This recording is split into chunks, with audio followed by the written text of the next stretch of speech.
امنع أي أحد من الشخير ب12 حيلة بسيطة.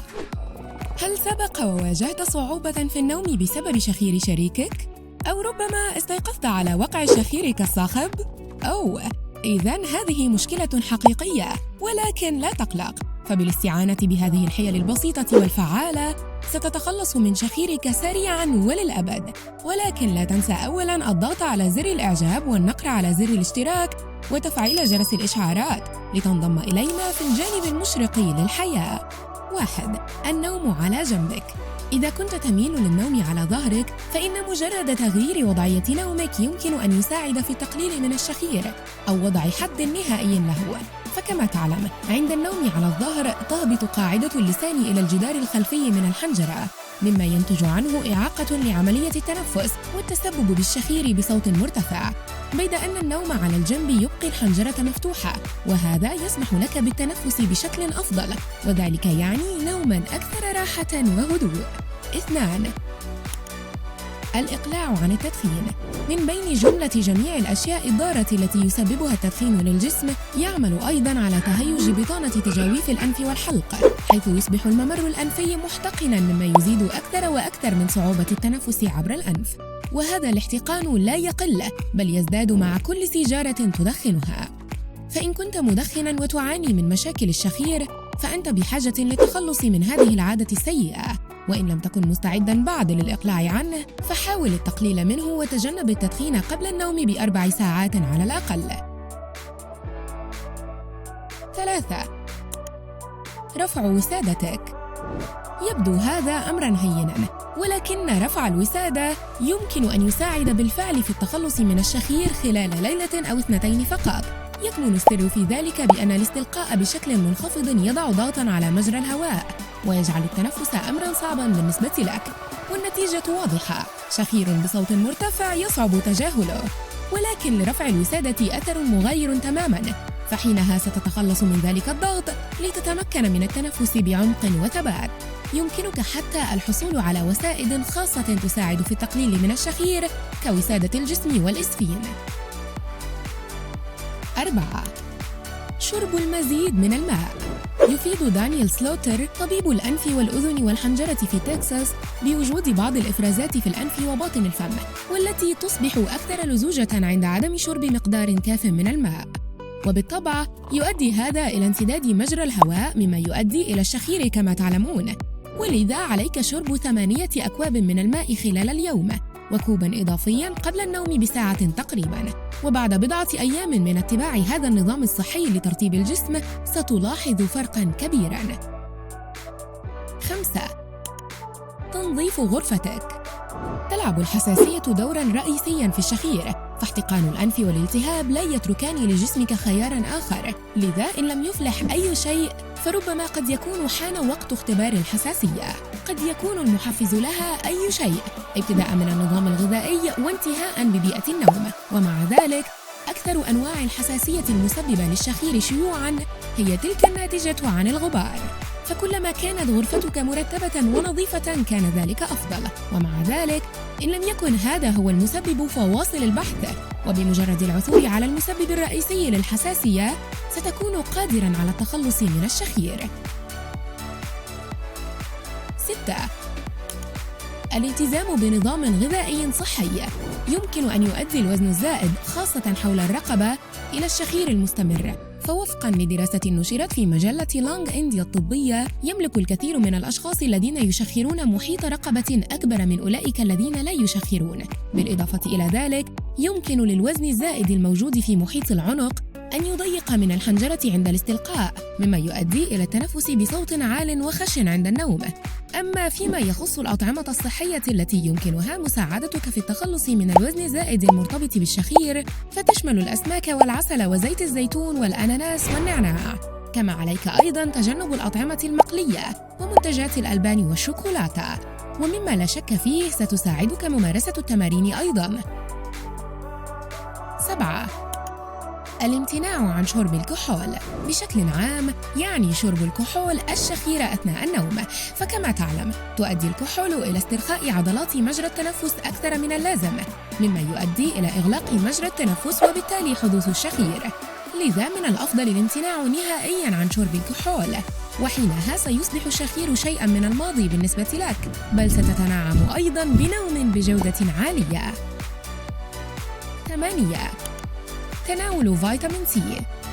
يعتبر انسداد الجيوب الأنفية إحدى المسببات الرئيسية لانسداد مجرى الهواء الذي يؤدي بدوره إلى الشخير، ولحسن الحظ يمكن لفيتامين سي مساعدتك عن طريق تنظيف الجيوب الأنفية وتعزيز جهاز المناعة، إضافة إلى تعزيز صحة الجهاز التنفسي. فإن كنت ترغب حقاً بالتخلص من الشخير للأبد، عليك بشرب كوب من عصير البرتقال الطازج، أو تناول بضع شرائح من الأناناس قبل الذهاب للنوم بحوالي ساعة واحدة. ويمكن لإضافة البروكلي والليمون والفلفل الأحمر والبابايا إلى نظامك الغذائي، كونها غنية بفيتامين سي، إحداث فرق إيجابي. 9. استخدام نبات الكافور. يشتهر الكافور على نطاق واسع بقدرته على علاج الإنفلونزا، حيث يقلل الكافور النيء من الالتهابات ويخفف من مشاكل التنفس، بينما يملك زيت الكافور العطري الغني بمضادات الأكسدة خصائصاً مضادة للالتهابات ومخففة للآلام. وللاستفادة من هذه النبتة المعجزة هناك عدة أمور يمكنك القيام بها.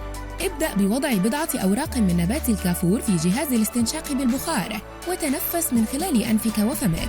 ستتيح لك هذه الطريقة إمكانية تنظيف الجيوب الأنفية قبل الخلود للنوم. يمكنك أيضاً استخدام وعاء من الماء الساخن. قم بوضع رأسك فوقه وغطي رأسك بمنشفة وتنفس البخار، وهكذا سيقوم الكافور بتطهير مجرى التنفس والتقليل من الالتهابات الموجودة في الممر الأنفي. فضلاً عن ذلك، تكافح أوراق الكافور العدوى البكتيرية والفيروسية والفطرية، مما يمنع تراكم المخاط الذي يمكن أن يعيق عملية التنفس، وأنت تعلم ما يعنيه كل ذلك. لا مزيد من الشخير والحصول على نوم أفضل. 10. الاحتفاظ بمذكرة للنوم. تختلف كل حالة شخير عن الأخرى، وما ينفع صديقك قد لا يجدي معك نفعاً، ولهذا بالضبط أنت بحاجة لمذكرة للنوم. إذا كنت تعيش مع أحد آخر فاطلب منه تتبع شخيرك. جرب يومياً طرقاً مختلفة للتخلص من الشخير، واعتمد على الشخص الآخر لمساعدتك في هذه الرحلة من خلال تدوين الملاحظات حول ما إذا كان قد طرأ تحسن على الشخير في تلك الليلة أم لا. لا تنسى تدوين ما تناولته في ذلك اليوم والوضعية التي قد نمت بها. جميع هذه التفاصيل ستساعدك لاحقاً في تحديد المحفز للشخير كي تتمكن من التخلص منه. 11. استخدام وصفات طبية. يمكنك العثور على شبكة الإنترنت على عدد كبير من الوصفات المنزلية لعلاج الشخير، ولكن إن كنت تبحث عن الأفضل فجرب هذه الوصفة. كل ما عليك فعله هو خلط جزرتين وتفاحتين وربع ليمونة وقطعة من الزنجبيل وكوب من عصير البرتقال، ومن ثم قم بشرب هذا الخليط قبل النوم ببضع ساعات.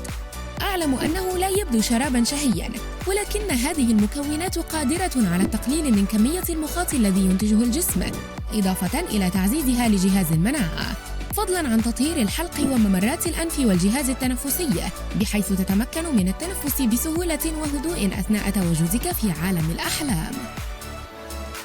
12. ممارسة تمارين مكافحة الشخير. أجل، هناك عدد من التمارين التي يمكنها مساعدتك في التخلص من الشخير، ويهدف معظمها إلى تقوية عضلات الرقبة والحنجرة. هيا فلنجرب إحداها الآن. ابدأ بضم شفتيك ل30 ثانية.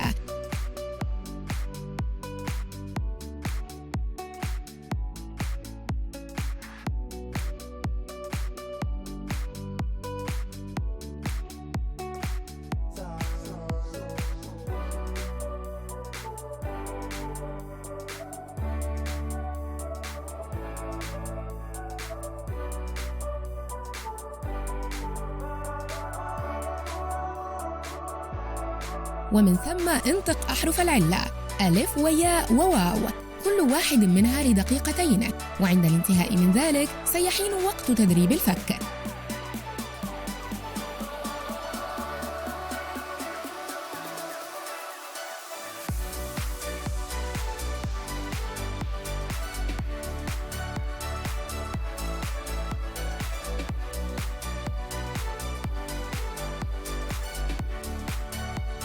افتح فمك وحرك فكك لليسار، وابقى هكذا ل30 ثانية.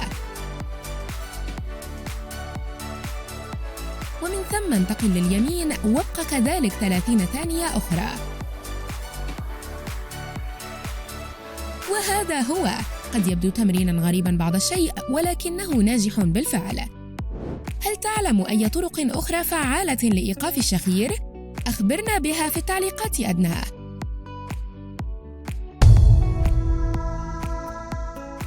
ولا تنسى الضغط على زر الإعجاب ومشاركة هذا الفيديو مع أصدقائك، إضافة للنقر على اشتراك لتبقى معنا في الجانب المشرق للحياة.